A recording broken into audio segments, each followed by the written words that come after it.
Le monde ne s'y attendait pas même Elon Musk. D'un pays souvent relégué aux marges des cartes, une voix s'est levée assez tranchante pour briser des siècles de silence.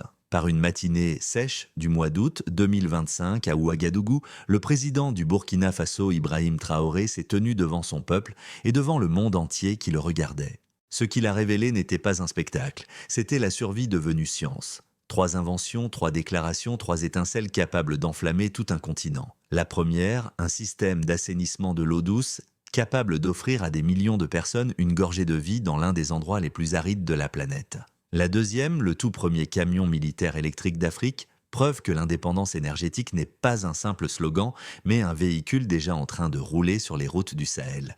La troisième, un drone agricole doté d'yeux pour la terre et de mains pour les semences, guidant les agriculteurs vers des récoltes capables de résister à la sécheresse. Qu'est-ce que cela sinon de l'audace ? Un pays dont le produit intérieur brut atteint à peine 20 milliards ose s'aventurer dans des secteurs évalués à des centaines de milliards. Pendant que Wall Street calcule les risques, le Burkina Faso lui montre sa détermination. Pendant que les analystes débattent de la faisabilité, les ingénieurs de Ouagadougou transforment la nécessité en invention à coups de marteau. Restez avec nous. Ce n'est pas un simple titre, c'est une charnière de l'histoire. Si cette histoire résonne, en vous montrez votre soutien par un j'aime, un commentaire ou une inscription. Cela représente bien plus que des chiffres. Cela permet à l'histoire de continuer à vivre. Pourtant, le paradoxe s'intensifie. Comment un pays sans usines automobiles, sans vastes laboratoires, sans fonds de recherche valant des milliards, peut-il créer ce que même les économies les plus avancées peinent à accomplir? La réponse, comme l'explique Traoré, est d'une simplicité désarmante. Nous construisons parce que nous le devons, non pas parce que nous avons de l'argent. De la nécessité naît la résilience, de la rareté naît la souveraineté. Alors la question qui fait trembler aussi bien les salles de réunion que les salles de classe est la suivante. Sommes-nous en train d'assister à la naissance de la Silicon Valley africaine, non pas en Californie ni en Europe, mais au cœur même du Sahel? Et si cela est vrai, comment le reste du monde réagira-t-il? Les inventions sont stupéfiantes, mais ce qu'elles symbolisent pourrait s'avérer encore plus révolutionnaire. Le mois d'août 2025 ne sera pas retenu pour les marchés de New York, ni pour les discours de Bruxelles. On se souviendra non pas des marchés ou des discours, mais d'un podium à Ouagadougou, où un soldat devenu homme d'État a déclaré que l'invention était désormais le langage de l'indépendance. Ibrahim Traoré, président du Burkina Faso, n'a pas parlé avec la cadence soignée des dirigeants occidentaux. Ses mots étaient plus tranchants, forgés par les routes poussiéreuses et les mains calleuses. Il n'a pas présenté un diaporama, mais des prototypes. Trois machines simples dans leur forme extraordinaire, dans leur signification, le calendrier était précis. Des mois de préparation dans des ateliers dispersés à travers le pays avaient convergé vers cette matinée unique. À huis clos, de petites équipes d'ingénieurs d'étudiants et de techniciens militaires avaient travaillé sans relâche, souvent sans brevets internationaux, sans financement étranger, sans la lumière des médias mondiaux. Leurs ressources étaient à limiter, mais leur détermination ne l'était pas. Ce matin-là, leur travail est passé de l'anonymat à l'histoire. La première invention ne se dressait pas comme une machine étincelante, mais comme un salut humble, un système capable de transformer le sel en eau douce. Compact, efficace, capable de fonctionner avec une consommation d'énergie minimale. Il promettait de l'eau potable au Sahel, là où la soif n'est pas une gêne, mais l'ombre de la mort. Plus de 400 millions d'Africains vivent sans accès fiable à une eau potable sûre. Pour eux, ce système n'est pas un luxe, c'est un répit. Les rapports de santé locaux indiquent que même des essais à petite échelle ont réduit les hospitalisations liées aux maladies hydriques de près d'un cinquième. Un chiffre qui peut sembler modeste dans les rapports, mais qui, dans les villages, signifie des enfants sur les bancs de l'école plutôt que sur des lits de fièvre. La deuxième invention est arrivée sur scène. Les roues couvertes de poussière, le corps vibrant d'énergie électrique. Le tout premier camion militaire électrique d'Afrique. Conçu non pas pour les défilés ni pour les expositions internationales, mais pour les terrains accidentés où le diesel se fait rare et où la dépendance aux chaînes d'approvisionnement en carburant importé est une faiblesse stratégique. Silencieux, en mouvement robuste dans sa conception, ce véhicule incarne bien plus qu'un avantage tactique. Il représente la souveraineté rendue mobile. Les analystes prévoient que l'électrification de la défense mondiale pourrait dépasser 70 milliards de dollars d'ici la fin de cette décennie. Et pourtant ici, dans une nation que beaucoup jugent marginale, le prototype existait déjà. Une armée libérée du carburant importé est une armée libérée d'une partie de l'influence étrangère. Le troisième flottait dans les airs, ses ailes bourdonnant doucement, sa présence plus poétique que mécanique. Un drone, mais bien plus que cela. un allié agricole en temps réel capable de semer des graines, de cartographier l'humidité du sol et de guider les agriculteurs avec précision. Sur un continent où l'agriculture demeure le moyen de subsistance de 60% de la population, ce n'était pas un simple gadget. Dans les champs pilotes, les rendements ont augmenté de près d'un quart. Un changement qui ne se mesure pas en chiffres, sur des tableaux, mais en greniers, remplis en marchés approvisionnés et en familles nourries. S'il était déployé à grande échelle, un tel drone pourrait transformer la famine récurrente en récolte durable, non pas par la charité ni par les cargaisons d'aide humanitaire, mais par l'ingéniosité. Pris séparément, ces appareils pourraient être perçus comme de simples curiosités. Ensemble, ils forment un récit. La nécessité renaît sous la forme d'invention. La rareté se change en graine. Ce sont des métaphores forgées dans le métal et les circuits. De l'eau pour les assoiffés, de l'énergie pour les souverains des semences, pour les affamés la terre, la graine la récolte. Le plus ancien cycle de l'humanité est désormais réinventé par des mains à Ouagadougou. L'annonce n'était accompagnée ni de sponsors d'entreprises, ni de capitaux risqueurs. Elle se présentait comme quelque chose de plus profond, une philosophie. Nous construisons parce que nous le devons. Les mots de Traoré étaient simples, presque austères, mais en eux se cachait un défi lancé à des siècles de dépendance. Pendant des décennies, on a répété à l'Afrique qu'elle devait attendre que la technologie lui parvienne par cargo, souvent à des prix gonflés, liés à des aides conditionnelles. Et pourtant, à cet instant précis, le Burkina Faso a affirmé le contraire. La technologie ne coulerait pas du nord vers le sud. Elle s'élèverait du sol africain lui-même. Les chiffres, bien sûr, attirent l'attention. Un pays dont le produit intérieur brut est inférieur à 21 milliards de dollars se tient désormais dans des secteurs qui en valent des centaines. La technologie de l'eau, la mobilité de défense, l'agriculture de précision, des domaines dominés par des géants soudain ébranlés par un murmure venu du Sahel. Les analystes financiers parlent déjà de perturbations possibles. Si d'autres nations africaines suivent cet exemple, qu'adviendra-t-il des chaînes d'approvisionnement mondiales ? Que se passera-t-il lorsque l'Afrique ne sera plus seulement une consommatrice, mais une créatrice ? Lorsque le continent longtemps perçu comme dépendant commencera à exporter non seulement des matières premières, mais aussi des idées achevées.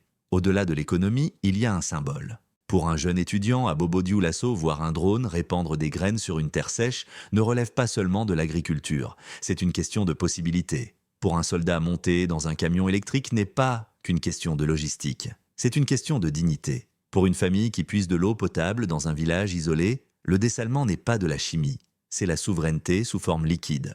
Chaque invention devient à la fois un outil et une métaphore. Chaque machine à la fois un produit et une proclamation. Et pourtant, les questions demeurent. Quelle est la durabilité de ces prototypes ? Un petit pays peut-il assumer les coûts de la production à grande échelle, de la formation, de la maintenance ?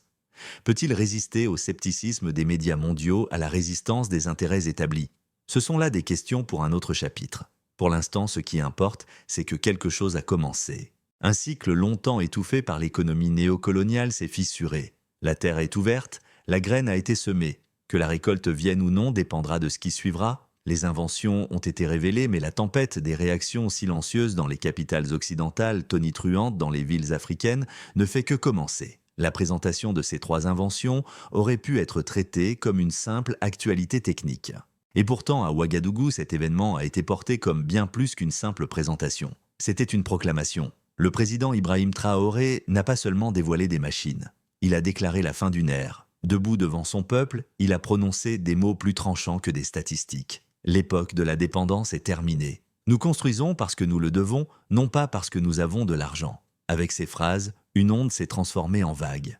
Pendant des décennies, on a parlé de l'Afrique comme d'un continent en attente d'autorisation de prêts d'importation de programmes d'aide souvent enveloppés de conditions. Ce matin-là, le Burkina Faso a renvoyé un refus. La souveraineté, affirmait-il, n'est pas un don des autres. Elle se construit dans les ateliers, se forge dans les laboratoires, se met à l'épreuve dans les champs. Ce moment portait le poids d'un sommet historique.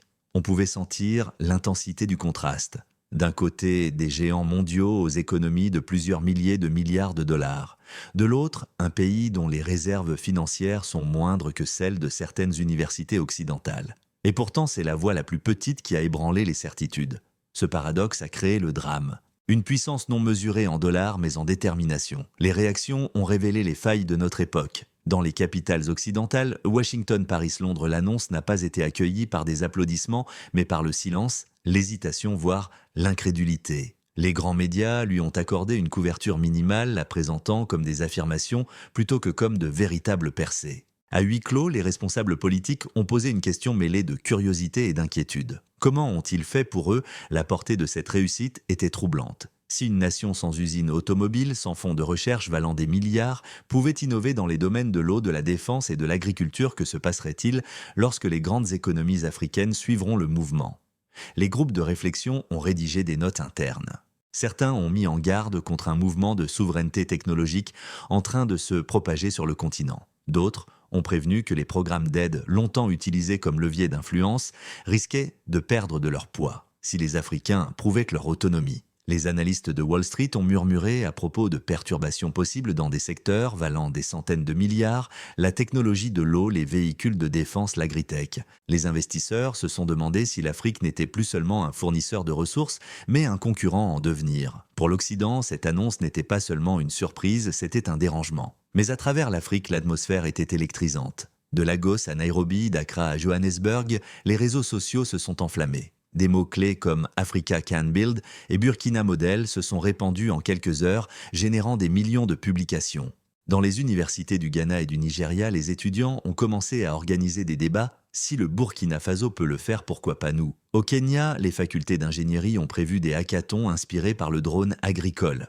En Afrique du Sud, des commentateurs ont parlé d'une émancipation psychologique qui pourrait s'avérer aussi importante que les inventions elles-mêmes. Les citoyens ordinaires ont ressenti de la fierté. Pour une fois, les gros titres sur l'Afrique ne parlaient pas de conflits de famine ou de dette, mais de créativité et de résilience. Les jeunes Africains, qu'on avait longtemps exhortés à chercher leur avenir à l'étranger, ont entrevu un autre chemin, celui de construire chez eux. Le symbole était si fort que même la musique et l'art s'en sont emparés. Les paroles à la radio faisaient référence à la percée du Burkina, tandis que les créateurs numériques mettaient en scène des drones semant des graines comme métaphore de la dignité. À ce moment précis, faisons une pause. Prenons un instant non pour courir vers la suite, mais pour dire merci. Écrivez un commentaire simplement pour remercier Traoré, le Burkina Faso, ou l'esprit même de souveraineté. La gratitude n'est pas une formalité, c'est une reconnaissance. C'est la dignité exprimée par les mots. Lorsque vous ajoutez votre voix à ce remerciement, vous ne faites pas que réagir à une vidéo. Vous vous tenez aux côtés d'une histoire de liberté et de fierté. Alors avant de continuer, prenons ce temps pour écrire ensemble ce merci. Ces mots deviennent un phare qui brille bien au-delà de l'écran. Sur le terrain à Ouagadougou, l'accueil fut tout aussi intense. Les foules acclamaient, non pas comme des spectateurs, mais comme des participants, des copropriétaires de cette déclaration. Traoré présentait ses inventions comme une véritable philosophie. Des solutions conçues en Afrique pour l'Afrique par des Africains. Ce n'était pas de la rhétorique, c'était l'inversion de siècles de récits. L'Afrique n'était plus le continent passif de l'attente, mais celui actif de la création. Même les sceptiques ne pouvaient nier l'élan. Les essais pilotes du système de désalinisation réduisaient déjà les maladies dans les villages ruraux. Les agriculteurs constataient de meilleurs rendements grâce à l'assistance des drones.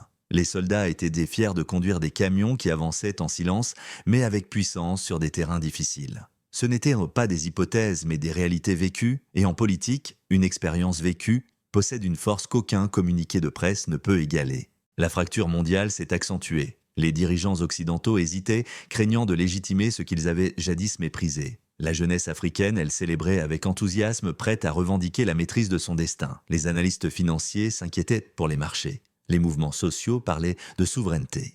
L'apogée n'était pas simplement celle de 3 machines, mais de 3 vérités que l'eau est la dignité, que la mobilité est l'indépendance et que la récolte est l'espérance. Si la gratitude peut se transformer en fierté et la fierté en action, alors peut-être qu'un mouvement continental a déjà commencé. La question est, qui osera suivre l'exemple du Burkina Faso et qui tentera de l'arrêter?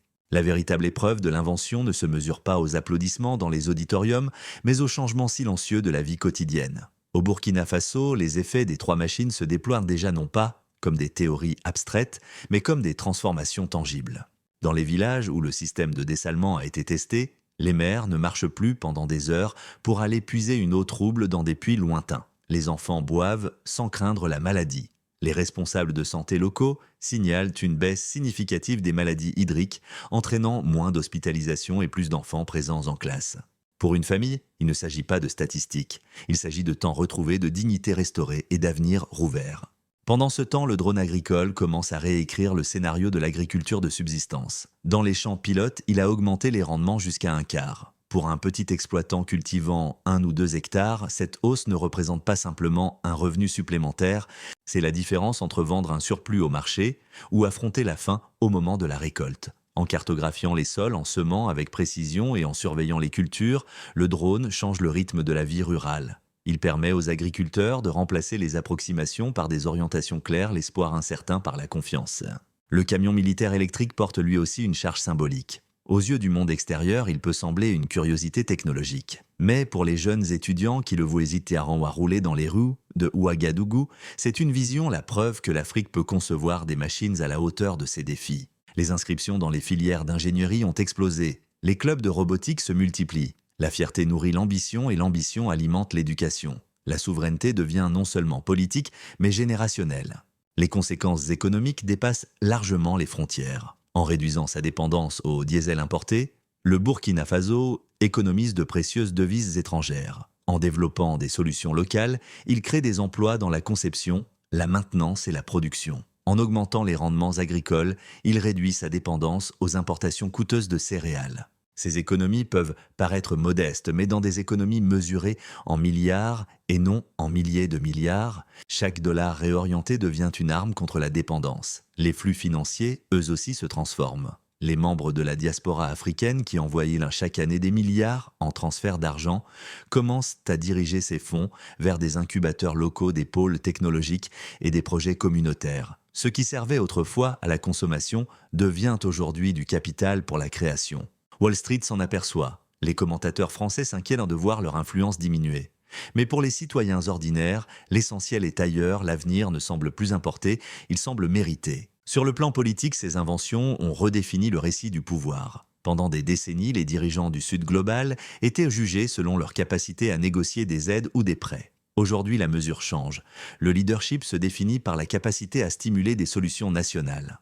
Ibrahim Traoré est devenu le symbole de cette transformation. Ces mots « nous construisons parce que nous le devons » sont repris non seulement au Burkina Faso, mais aussi dans les salles de classe de Dar es Salaam à Dakar. Même les partis d'opposition parfois critiques envers ces méthodes ne peuvent ignorer le sentiment d'appropriation que ces inventions ont suscité. Ce phénomène crée une nouvelle forme de légitimité.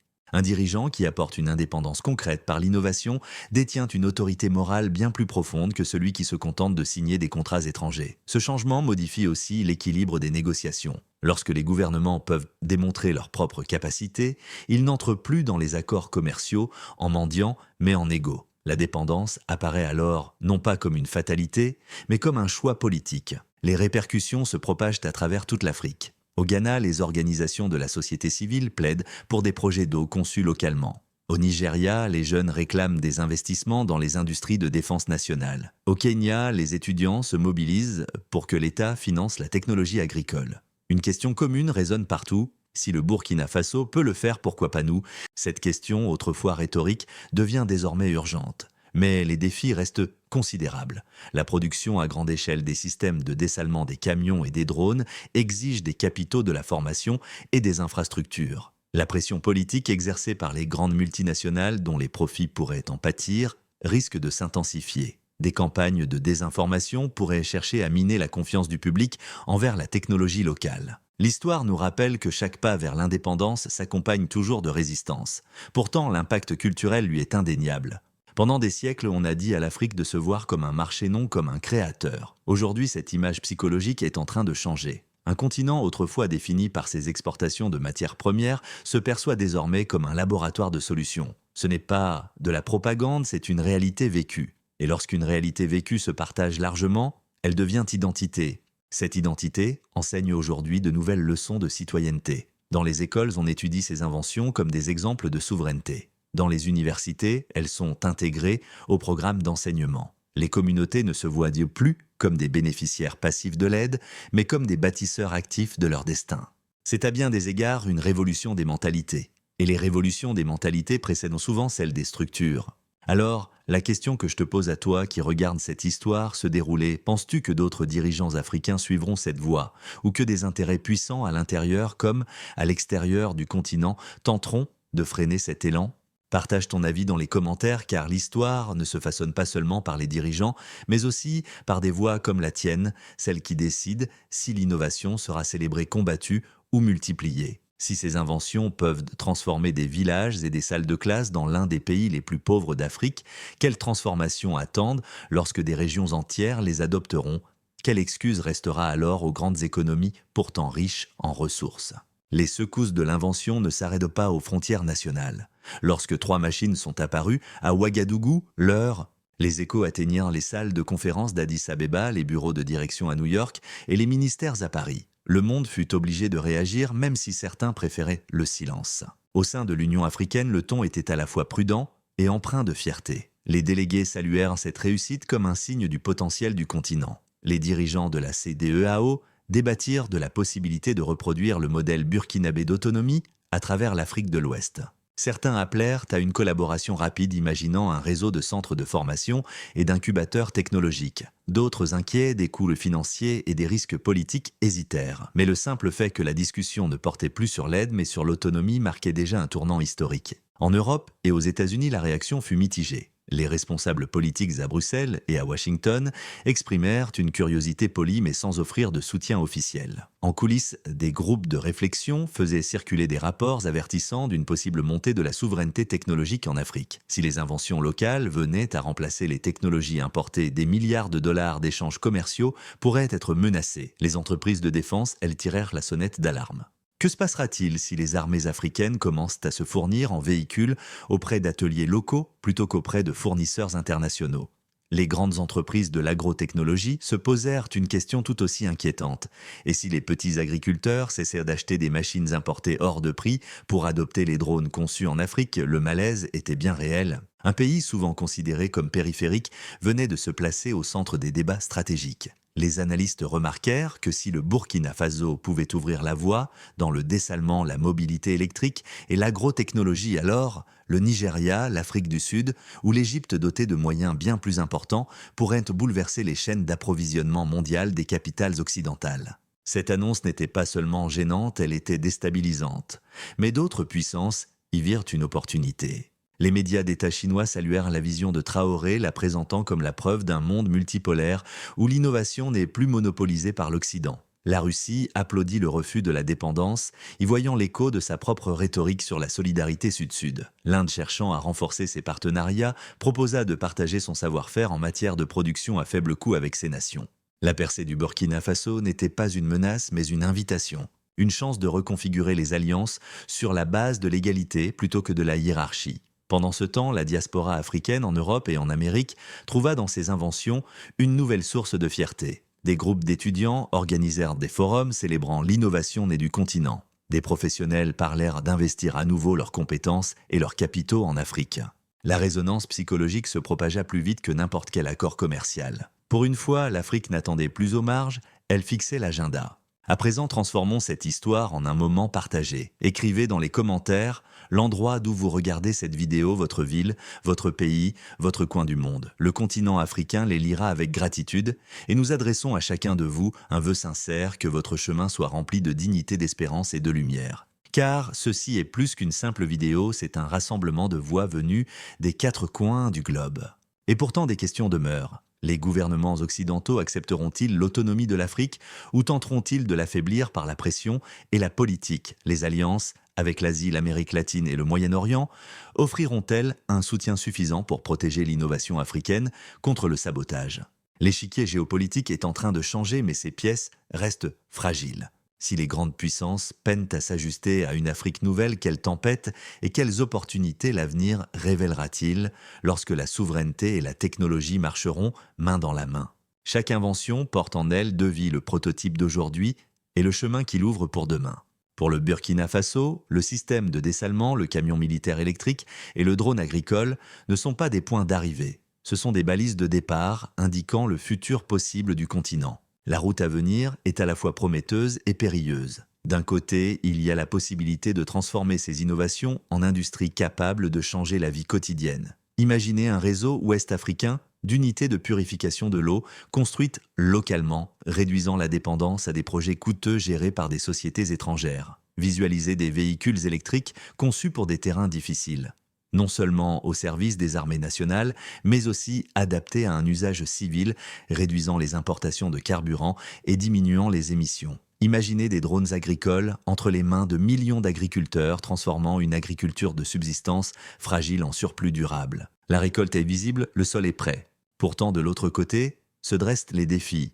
La production à grande échelle nécessite des capitaux de la formation et des chaînes d'approvisionnement encore fragiles. Les entreprises étrangères, dont les profits sont menacés, pourraient chercher à saper ou discréditer la technologie africaine. L'instabilité politique pourrait ralentir l'élan. Même au sein de l'Afrique, des intérêts établis, habitués aux importations, pourraient résister aux alternatives locales. La nécessité a fait naître l'invention, mais la persévérance doit la transformer en permanence. Que peut-on faire? Les analystes indiquent que la coopération régionale constitue l'étape cruciale. Si même 10% des pays d'Afrique de l'Ouest adoptent le modèle burkinabé, des économies d'échelle pourraient se créer. Des centres de formation partagés, des plans standardisés et des fonds d'investissement mutualisés pourraient constituer l'ossature d'un écosystème continental.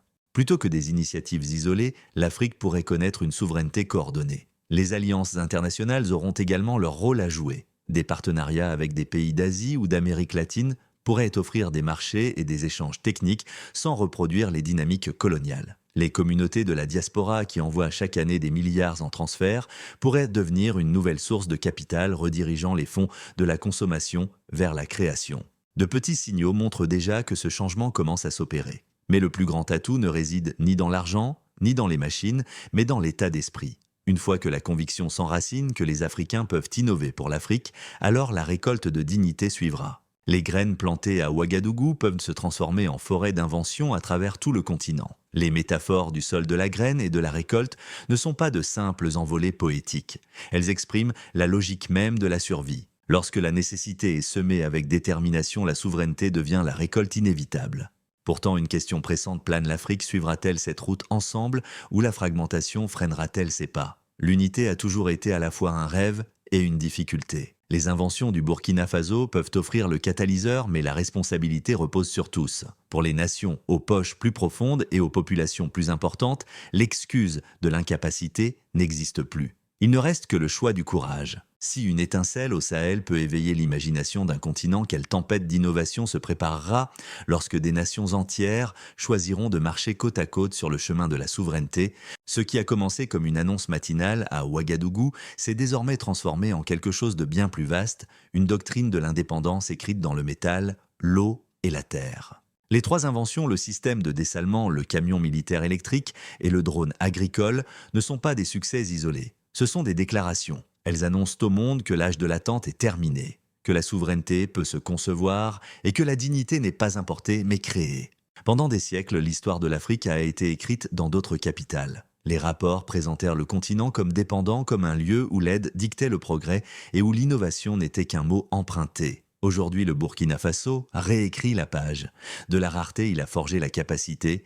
De la nécessité, il a semé la souveraineté. Du silence, il a fait naître une voix qui ne peut être facilement ignorée. Le message du président Ibrahim Traoré est clair et simple: la liberté n'est pas une charité, c'est un droit. Ces mots résonnent non seulement dans les parlements, mais aussi dans les salles de classe, sur les fermes et dans les ateliers. Lorsqu'un enfant boit de l'eau propre grâce à une unité de purification construite localement, c'est de la souveraineté. Lorsqu'un agriculteur récolte davantage de céréales parce qu'un drone a guidé ses semences, c'est de la souveraineté. Lorsqu'un jeune ingénieur rêve de concevoir des machines à Ouagadougou au lieu d'émigrer, c'est aussi de la souveraineté. Avant de conclure, prenons un moment de pause. Ce que vous venez d'entendre n'est pas simplement un épisode de l'histoire. C'est un rappel que la souveraineté, la dignité et l'espoir sont toujours vivants, attendant d'être revendiqués. Si ce message vous a touché, alors abonnez-vous à cette chaîne. Non pas parce que nous demandons des chiffres, mais parce que nous construisons un espace où les voix de l'indépendance sont honorées et où les histoires de fierté continuent d'être racontées. En vous abonnant, vous ne nous soutenez pas seulement. Vous choisissez de marcher avec nous vers le prochain chapitre de l'histoire en train de s'écrire pour l'Afrique. Le monde observe avec une certaine inquiétude. Les décideurs occidentaux débattent des implications. Les entreprises calculent les pertes potentielles. Mais le public le plus important ici, ce sont les Africains eux-mêmes, réimaginant ce qui est possible. Ibrahim Traoré a montré que même une nation avec un PIB inférieur à 20 milliards peut pénétrer des industries valant des centaines de milliards. Le précédent est dangereux pour ceux qui ont intérêt à la dépendance, mais libérateur pour ceux qui misent sur la dignité. Et donc la question finale repose sur vous, l'auditeur. Pensez-vous que l'Afrique peut revendiquer la paternité de son propre avenir? Voyez-vous dans ces inventions les graines d'une récolte continentale ou seulement les étincelles d'un moment passager? Partagez vos réflexions dans les commentaires car cette histoire n'est pas terminée, elle attend votre voix. De Ouagadougou à Lagos de Nairobi à New York, un nouveau chapitre s'ouvre. L'histoire pourrait ne pas se souvenir de lui comme du récit de trois machines, mais comme de l'aube du siècle technologique africain. Le sol a été brisé, les graines ont été semées, la récolte de liberté, de dignité, de souveraineté attend. La question n'est pas de savoir si l'Afrique peut se lever, mais si le monde est prêt lorsque cela arrivera.